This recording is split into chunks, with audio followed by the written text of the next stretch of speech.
వంశనాశనం జరిగినప్పుడు ఆ వంశాచారములన్నీ అంతరించిపోవును, మరియు మిగిలిన కుటుంబ సభ్యులు అధర్మపరులవుతారు. దుర్గుణాలు ప్రబలిపోవటం వలన ఓ కృష్ణ, కుల స్త్రీలు నీతి తప్పిన వారు అగుదురు, మరియు స్త్రీల యొక్క అనైతిక ప్రవర్తన వలన అవాంఛిత సంతానం జన్మిస్తారు. అవాంఛిత సంతానం పెరగటం వలన కులమునకు కులనాశనము చేసిన వారికి కూడా నరకము ప్రాప్తించును. శ్రాద్ధ తర్పణములు లుప్తమైన కారణముగా ఆ భ్రష్టుపట్టిన వంశపూర్వీకులు కూడా పతనమవుతురు.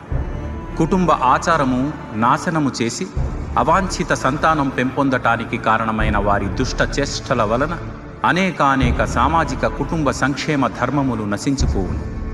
ఓ జనార్దన, కులాచారములను నాశనం చేసిన వారు నిరవధికముగా నరకములోనే ఉంటారని నేను పండితుల నుండి వినియున్నాను. అయ్యో, ఎంత ఆశ్చర్యం! దారుణమైన పరిణామాలు కలుగజేసే ఈ మహా